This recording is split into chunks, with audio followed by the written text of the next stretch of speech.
तो hello guys, video शुरू करने से पहले एक छोटी सी अनाउंसमेंट सुन लें। जैसा कि आप लोग जानते हैं कि मेरा चैनल काफी टाइम से डाउन जा रहा है, इसीलिए इस चैनल को एक्टिव करने के लिए मैं इस चैनल पर बहुत सारी लॉन्ग वीडियोस डालने वाला हूं और ये सारी लॉन्ग वीडियोस एआई वाली नहीं होंगी, सिर्फ मैं अपने चैनल को एक्टिव करने के लिए कर रहा हूं। मगर उम्मीद है आप लोगों को ये वीडियोस अच्छी लगेंगी, क्योंकि इनके अंदर मैं बिल्कुल भी लो क्वालिटी की कोई चीज नहीं डालने वाला। और ऊपर से आप लोग जो कमेंट करके सीरीज एक्सप्लेन करने के लिए कहते हैं, वो सीरीजें अब मैं पूरी की पूरी इस चैनल पर कवर करने वाला हूं। उम्मीद है कि आप लोग इसमें मुझे सपोर्ट करेंगे। तो चलिए शुरू करते हैं आज के एपिसोड को।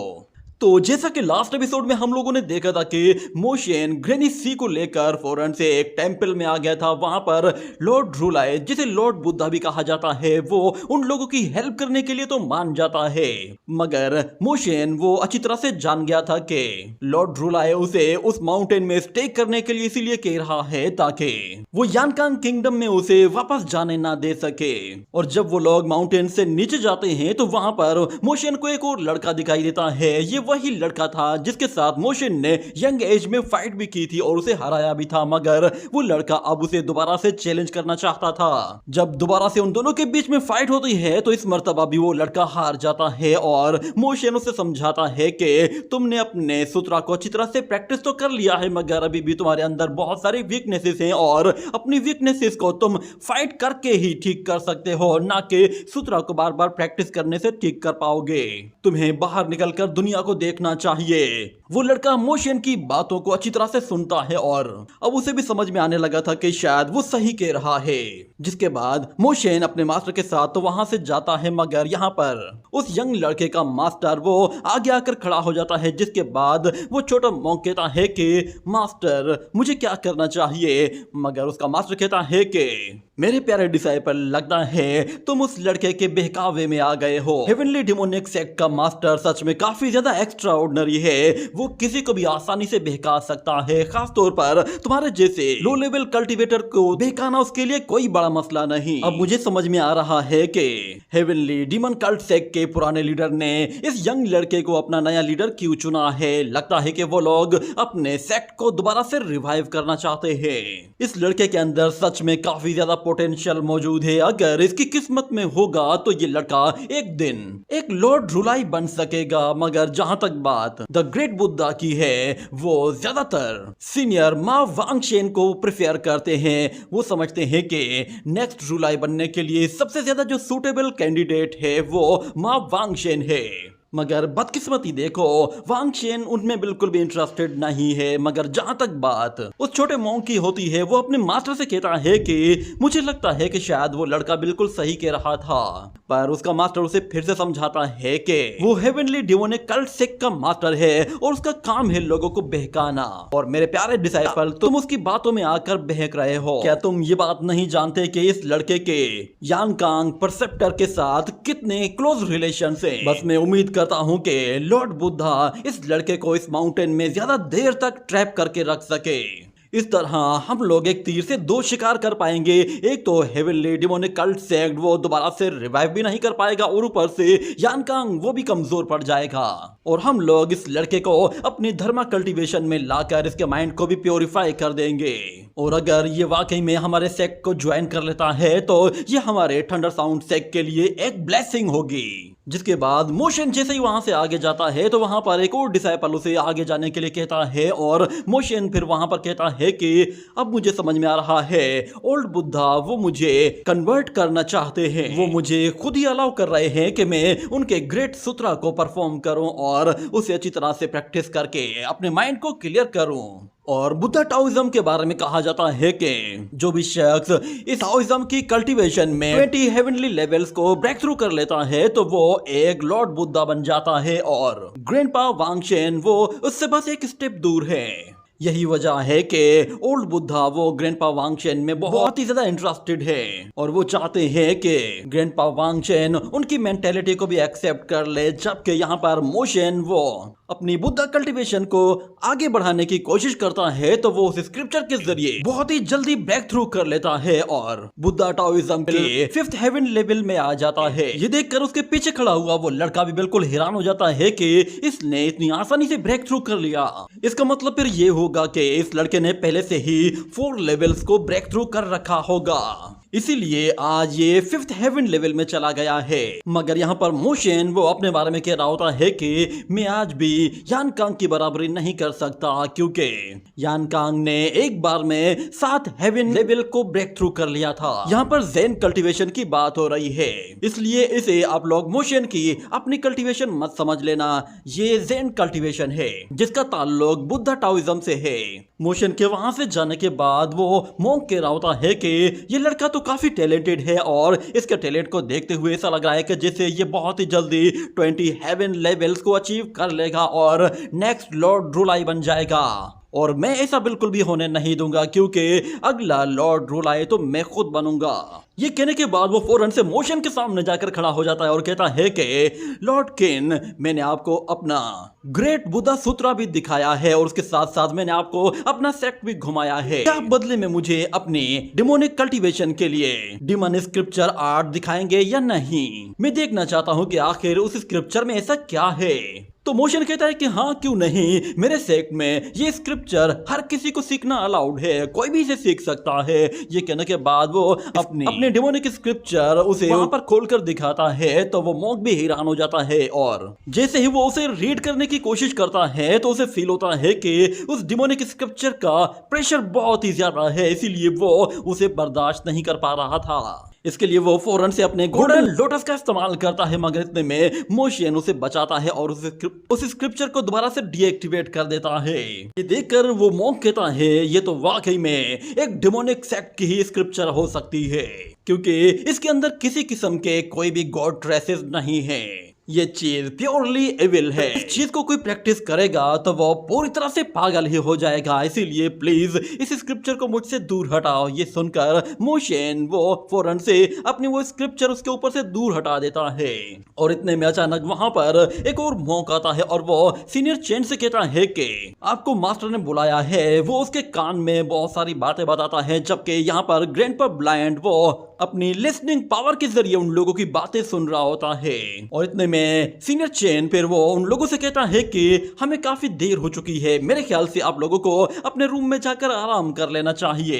ये सुनने के बाद मोशन अपने ग्रैंडपास के साथ जैसे ही वहां से जा रहा होता है तो अचानक से ब्लाइंड ग्रैंडपा रुक जाता है और वो उन लोगों से कहता है कि मुझे लगता है कि शायद ग्रेट बुद्धा वो अपने उस टावर के पास में मौजूद नहीं है, मैं उन लोगों की आवाजें सुन सकता हूँ। ये कहने के बाद वो फौरन से एक दरख्त के ऊपर चढ़ जाता है और दोबारा से उन लोगों की आवाजें सुनता है और फिर वो बाकी लोगों को बताता है कि लॉर्ड रूलाई वो अपनी जगह पर नहीं है, लगता है कि शायद वो इस टावर को छोड़कर कहीं और चला गया है। आखिर ऐसा कौन आया है कि जिसकी वजह से लॉर्ड रूलाई खुद उसके पास गए हैं। और वो उन लोगों को जूनियर मॉन्क की बात भी बताता है जो कि अपने सीनियर के कान में कह रहा था। उसने बताया था कि ली टियानजिंग को सप्रेस करने के लिए तुम लोगों से जो कुछ हो सकता है कर लेना।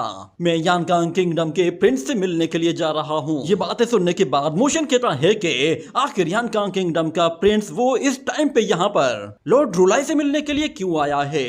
और फिर यहाँ पर ग्रैंडपा वांगशिन कहता है कि अगर लॉर्ड रूलाई वहां पर नहीं है तो फिर ली टियानजिंग को वो लोग कैसे सप्रेस करेंगे।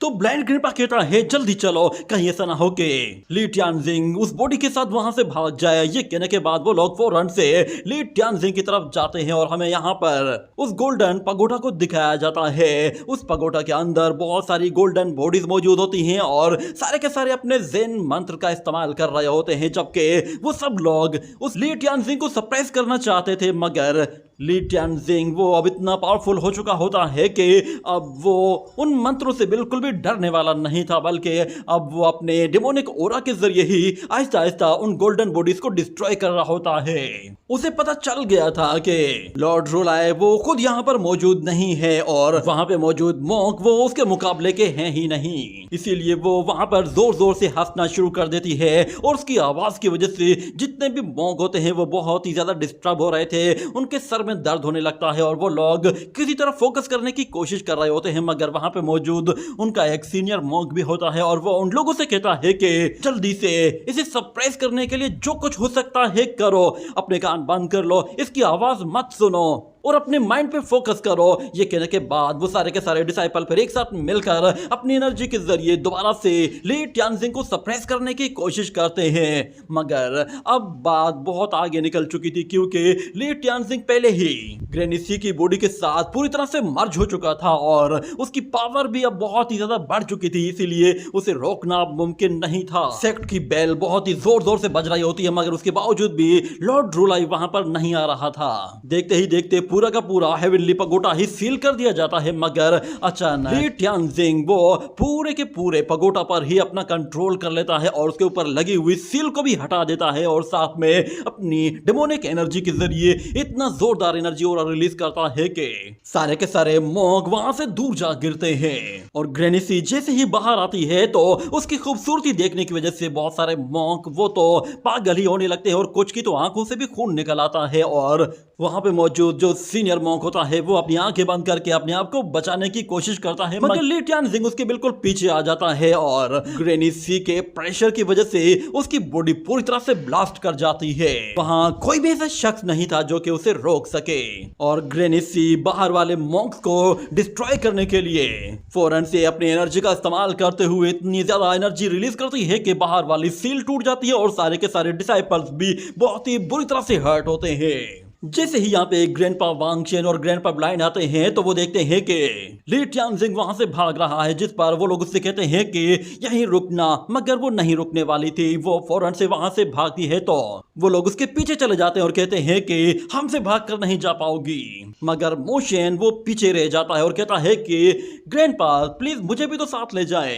पर वो लोग वहां से दूर जा चुके होते हैं, जिसके बाद मोशन कहता है कि मेरे पास अब ग्रैंडपा की सपोर्ट नहीं है, मैं अब यहाँ पे बिल्कुल अकेला हूँ। पता नहीं लॉर्ड ड्रूलाई वो हेवनली डेमोनिक कल्ट सेक्ट के मास्टर को अब थंडर साउंड सेक्ट से बाहर जाने देगा भी या नहीं। ऊपर से थंडर साउंड सेक्ट वो हमारे हेवनली डेमोनिक कल्ट सेक्ट का दुश्मन है और मैं अपने दुश्मन की टेरिटरी में इतनी आसानी से कैसे घूम पाऊंगा। जबकि हमें वहां पर उसी डिसाइपल चेन को दिखाया जाता है। चेन लॉर्ड ड्रूलाई के पास आता है और उसे बताता है कि ली टानजिंग वो हेवनली पगोटा से निकलकर भाग गया है और उसने हमारे न जाने कितने ही फेलो डिसाइपल्स को मार दिया है और बहुत सारे लोग इंजर्ड भी हो गए हैं। ये सुनने के बाद लॉर्ड ड्रूलाई के एक्सप्रेशंस बिल्कुल भी चेंज नहीं होते। ऐसा लग रहा था कि जिससे उसने पहले से ही सब कुछ देख रखा था कि ऐसा होने वाला है। मगर वो उस प्रिंस से कहता है कि अच्छा मुझे अब समझ में आ गया, ली टानजिंग वो पहले से ही जानता था कि वो मेरे अगेंस्ट फाइट नहीं कर सकता, इसीलिए वो मौके का इंतजार कर रहा था। उसके पास अभी भी ऐसी कुछ टेक्निक्स बाकी थी जो कि उसने छुपा रखी थी और सही मौके के इंतजार में आकर उसने अपनी वो टेक्निक्स शो कर दी। वैसे भी अब हम लोग उसे सप्रेस नहीं कर पाए तो अब सेक्ट मास्टर किन से कह दो कि अब वो भी यहाँ से जा सकता है। ये सुनते ही वो यंग प्रिंस कहता है क्या कहा तुमने मास्टर किन? कहीं तुम्हारा कहने का मतलब किन मोशन तो नहीं है जो कि हेवनली डेमोनिक कल्ट सेक्ट का मास्टर है? तो लॉर्ड ड्रूलाई कहता है कि हाँ वो हमारे सेक्ट में है। ये सुनते ही वो प्रिंस भड़क जाता है और कहता है कि ये वही लड़का है जिसने मेरे नानटुओ पैलेस को पूरी तरह से वाइप आउट कर दिया था। यही वो लड़का है जिसने सेकंड ग्रेट लाइनेज के नानटुओ को भी हरा दिया था। अगर वो आप लोगों के सेक्ट में इस वक्त भी मौजूद है तो उसे यहाँ से जाने मत दो।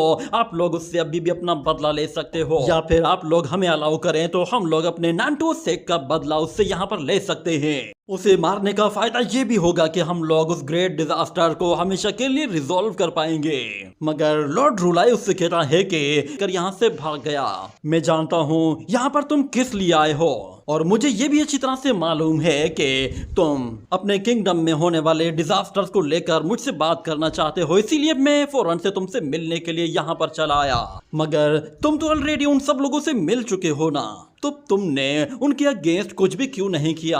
तो वो क्राउन प्रिंस कहता है कि अपने फादर के आगे मैं बिल्कुल पावरलेस हूँ। यही वजह है कि मैं आपसे हेल्प के लिए आपके माउंटेन पर आया हूँ कि आप प्लीज इस मामले में इन्वॉल्व हो जाएं। मगर लॉर्ड ड्रूलाई कहता है कि आपके फादर के पास 9 हेवन ड्रैगन टेक्निक है। इस 9 हेवन ड्रैगन टेक्निक के अगेंस्ट सिर्फ इस दुनिया में कुछ ही लोग हैं जो कि सरवाइव कर पाते हैं और उन लोगों में से एक मैं हूँ जो कि उस टेक्निक को बर्दाश्त कर सकता हूँ। और दूसरी तरफ से वो सीनियर चेन मोशन से कहता है कि लॉर्ड ड्रूलाई ने मुझे ऑर्डर दिया है कि मैं आपको माउंटेन से नीचे माउंटेन गेट तक छोड़ाऊं। जिस पर मोशन कहता है सीनियर चेन इस तकलीफ के लिए मुझे माफ कीजिएगा।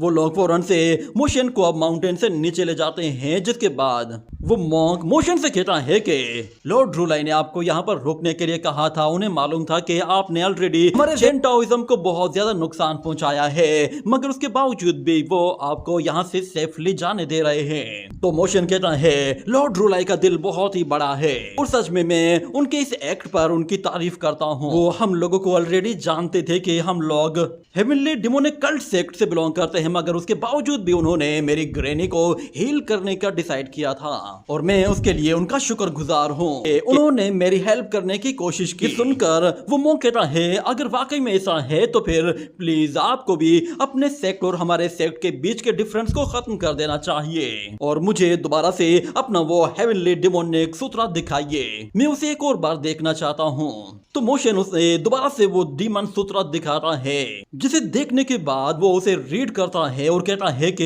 ये सूत्रा सच में काफी खतरनाक है, खासतौर पर लोगों को नुकसान पहुंचाने के लिए तो ये बेस्ट टेक्निक हो सकती है। इस टेक्निक के अंदर न सिर्फ डिवाइन बल्कि डिमोनिक मंत्र भी हैं और किसी की जान लेने के लिए ये काफी है, मगर ये कल्टीवेशन मेथड बहुत ही ज्यादा ट्विस्टेड लग रहा है।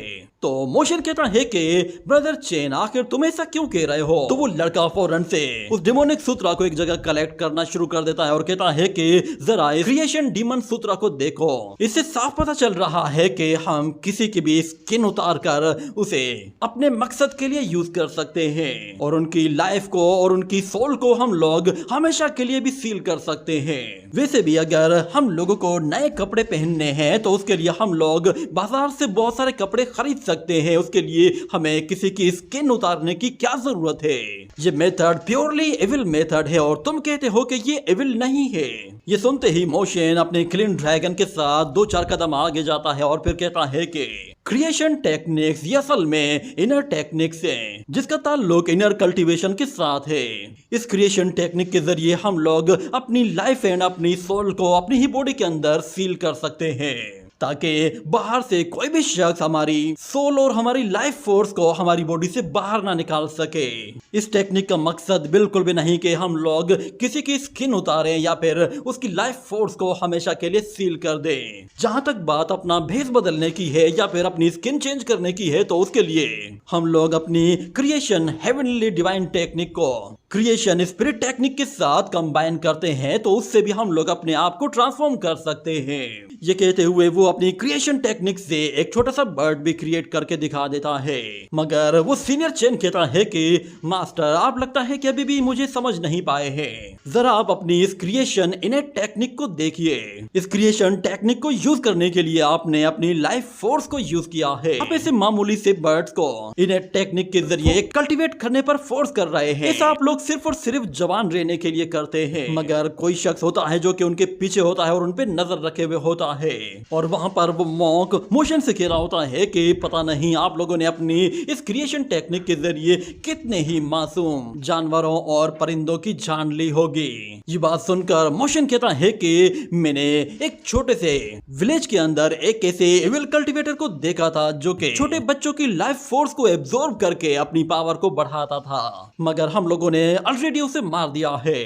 तुम लोगों ने इनेट पावर को अच्छी तरह से समझा नहीं है। हमारा मकसद सिर्फ और सिर्फ इनेट पावर के जरिए मासूमों को बचाना ही है। ये चीज हमारी सोल को बिल्कुल प्योरीफाई कर देती है और हमेशा एक्सटर्नल फोर्स से हमें बचाती भी है। अगर तुम इस चीज को प्रैक्टिस करना चाहते हो तो तुम्हें अपने आप को यूं समझना होगा कि जैसे तुम एक छोटे बच्चे हो। तो वो मॉन्क कहता है अच्छा तो फिर मुझे अपनी क्रिएशन अर्थ टेक्निक के बारे में बताओ, क्या वो इविल नहीं है? तुम लोग इस टेक्निक के जरिए सन पावर को और अर्थ से भी फायर पावर को एक जगह इकट्ठा कर लेते हो और किसी भी ह्यूमन बीइंग को जलाकर राख कर देते हो। नहीं, लोगों को जितना ही ज्यादा जलाया जाएगा उनकी स्पिरिट उतनी ही ज्यादा भड़की हुई होगी। ये डिमोनिक फायर अपने आप में ही एक हेल फायर बन जाती है।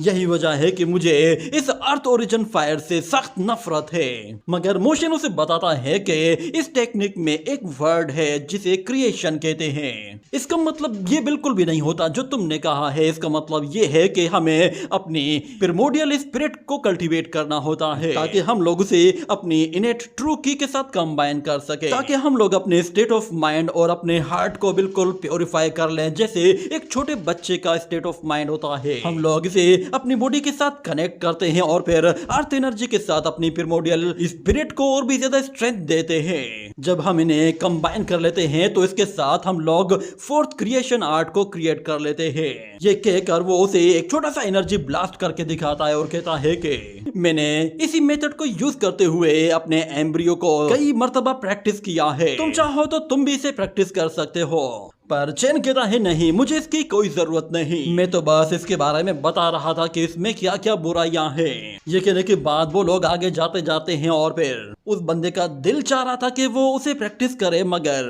वो जानबूझकर ऐसा कहता है कि ये टेक्निक बहुत ही ज्यादा डेमोनिक है, मैं इसे प्रैक्टिस नहीं करूंगा, क्योंकि मैं इसकी तरफ जितना ज्यादा देखता हूँ ये चीज मुझे उतनी ही ज्यादा खतरनाक लगती है। क्या ये टेक्निक तुमने किसी फैमिली से सीखी है जिसे सोंगसान कहा जाता है? तो मोशन उसे कहता है कि नहीं, मैंने ये टेक्निक एक फनरल में सीखी थी। इसे प्रैक्टिस करने के लिए मैंने पेपर, फिगर और हॉर्सेस का इस्तेमाल किया था। जब हम इसे यूज करते थे तो उस वक्त हम इसे फनरल्स को अच्छी तरह से हैंडल कर पाते थे, क्योंकि वहां पर घोस्ट और डीमंस उस फनरल को अपनी ब्लेसिंग्स देते थे। अगर तुम इस चीज को प्रैक्टिस करना चाहो तो तुम इसे कर सकते हो, पर मेरी मानो तो तुम इसे तभी प्रैक्टिस करना जब तुम्हारा ज़ेन माइंड बिल्कुल क्लियर हो। कहीं ऐसा ना हो कि ये तुम्हारे माइंड पर पूरी तरह से कंट्रोल कर ले। मगर वो चैन कहता है कि मैंने तुम्हें अपना वो सूत्रा प्रैक्टिस करने दिया था, क्या तुम मुझे अपना ये हेवनली डिमोनिक सूत्रा प्रैक्टिस करने नहीं दोगे? तो मोशन कहता है कि ये तो अब तुम पर डिपेंड करता है कि क्या तुम इसे प्रैक्टिस कर पाओगे। ये कहने के बाद हमें उनके पीछे यानकांग किंगडम के उसी सर्वेंट को दिखाया जाता है। वो उनके पीछे मौजूद होता है और उसके साथ कुछ असैसिनेटर्स भी होते हैं। और दूसरी तरफ से हम उस सीनियर चेन को देखते हैं, वो उसी सूत्रा को काफी टाइम से प्रैक्टिस कर रहा होता है और कहता है कि मैंने इसे कंप्लीटली रीड कर लिया है। ये चीज वाकई में क्लासिक डिमोनिक कल्टीवेशन है। और जाते जाते सीनियर चेन फिर मोशन से कहता है कि मैंने सुना है कि तुम्हारे हेवनली डिमोनिक कल्ट सेक्ट के लोगों को किसी किस्म की मेंटल पावर की जरूरत नहीं होती। उन्हें कोई भी टेक्निक परफॉर्म करनी हो तो वो उसे बगैर अपनी मेंटल स्टेट को अपग्रेड किए हुए आराम से प्रैक्टिस कर लेते हैं। और क्योंकि वो सारे लोग अपने माइंड की कल्टीवेशन के बगैर ही इन टेक्निक्स को वो अच्छी तरह से कल्टीवेट कर पाते हैं, तो इसका मतलब ये है कि फिर कोई भी इन टेक्निक्स को परफॉर्म कर सकता है। मगर ये टेक्निक्स बगैर स्टेट ऑफ माइंड के बहुत ही आसानी से किसी को भी कंट्रोल कर सकती है। मगर जहां तक बात हमारे ज़ेन कल्टीवेशन की है तो हम लोग पहले अपने स्टेट ऑफ माइंड को पूरी तरह से स्ट्रॉन्ग बनाते हैं, उसके बाद ही कोई टेक्निक परफॉर्म करते हैं। और अगर मैं अपने ज़ेन स्टेट ऑफ माइंड के साथ हेवनली डिमोनिक कल्टीवेशन को मिला दूं तो ये एक परफेक्ट मैच बन जाएगा। ये कहकर वो वहीं पे ही रुक जाता है और फिर मोशन पीछे पलटता है तो वो मोशन से कहता है कि चलो मैं देखना चाहता हूं कि मैं तुम्हारी डिमोनिक टेक्निक के साथ अपने ज़ेन स्टेट ऑफ माइंड को कंबाइन करूं तो मैं कितना आगे जा सकता हूं। मैं चाहता हूं कि मास्टर केन इसके लिए मुझे अलाउ करे और मेरी पावर को वेरीफाई करे। ये कहने के साथ उन दोनों के बीच में फाइट शुरू होती है। तो मोशन वो अपनी डिमोनिक पावर को छोड़कर अपनी बुद्धा पावर को यूज करता है और दूसरी तरफ वो मॉक यहाँ पर डिमोनिक कल्टीवेशन को यूज कर रहा होता है। दोनों ही एक दूसरे के मुकाबले के बिल्कुल बराबर आ चुके होते हैं और उनकी स्पीड भी बहुत ही ज्यादा फास्ट होती है। और वो लड़का मोशन को कांटे की टक्कर देना शुरू कर देता है, क्योंकि वो पहले से ही काफी ज्यादा ताकतवर था और ऊपर से अब डिमोनिक कल्टीवेशन आर्ट को प्रैक्टिस करने की वजह से बहुत ही आगे जा चुका था। पर मोशन अपने फाइटिंग स्किल के मुकाबले में उसे अभी भी उसे सप्रेस कर पा रहा था और उस पर पंचेस की बौछार करते हुए अपना एक पावरफुल पंच उसके मुंह के पास लाकर रोक देता है। उसे लगा कि शायद ये एक फ्रेंडली फाइट है, मगर वो मॉक उस पर रुकने का नाम ही नहीं ले रहा था। वो दोबारा से मोशन पर अटैक करता है और उस पर एक के बाद एक अटैक करते हुए तो चढ़ ही दौड़ता है, पर मोशन भी अब सीरियस होने लगता है और वो पलटवार करते हुए उस पर एक जोरदार किक दे मारता है। जबकि दूसरी तरफ वो असैसिनेटर्स उनका इंतजार कर रहे होते हैं, मगर उन लोगों को मालूम नहीं था कि मोशन कौन सा है और वो चेन टाओइज्म का वॉरियर कौन सा है। मगर वहां पे मौजूद जो यानकांग सर्पेंट होता है वो उन लोगों से कहता है इन्हें पहचानने का बस एक ही तरीका गया है, क्योंकि हेवनली डिमोनिक कल्ट सेक्ट का मास्टर वो अपने डिमोनिक पावर्स को यूज करेगा तो उसके डिमोनिक नेचर को पहचान कर ही उस पर हमला करेंगे। यहाँ पे हमें दिखाया जाता है मोशन और सीनियर चेन दोनों ही एक दूसरे पर ताबड़तोड़ हमले कर रहे होते हैं और ऊपर से उनकी स्पीड और फाइटिंग स्किल्स भी काफी लाजवाब होते हैं, मगर मोशन के पास यहाँ पे हल्का फुल्का एडवांटेज अभी भी होता है और वो अभी भी अपनी फुल पावर को यूज नहीं कर रहा था, ना ही अभी उसने कोई भी एलिमेंट फॉर्म अपनाया था। उसके बावजूद भी वो अभी तक उस मोंक पर एडवांटेज लिए होता है। जैसे ही वो दोनों ही एक दूसरे पर आकर जोरदार पंच मारते हैं तो यहाँ पर मोशन अपनी ओवरलोड पावर को यूज करते हुए जैसे पुश करता है तो वो उसकी हड्डियां तक तोड़कर रख देता है, जिससे उस मोंक को काफी तकलीफ होती है। मगर वो डिमोनिक स्क्रिप्चर उसके माइंड पर पूरी तरह से हावी हो गई थी और वो आउट ऑफ कंट्रोल होने लगा था। ये देखते ही मोशन उसे एक और जोरदार किक मारकर उछालकर दूर फेंक देता है और हमें दिखाया जाता है कि वो मोंक दोबारा से खड़ा हो जाता है और एक ज़ॉम्बी की तरह रिएक्ट करने लगता है, जिस पर मोशन समझ जाता है कि अब ये अपने आप को कंट्रोल नहीं कर पा रहा। इतने में अचानक एक नाइफ पीछे से आता है और उसकी गर्दन काट देता है, जिससे उस मोंक का काम वहीं तमाम हो जाता है और मोशन भी बिल्कुल हक्का बक्का खड़ा होता है कि ये सब क्या हुआ। इसी के साथ ही ये एपिसोड यहीं पे ही एंड हो जाता है।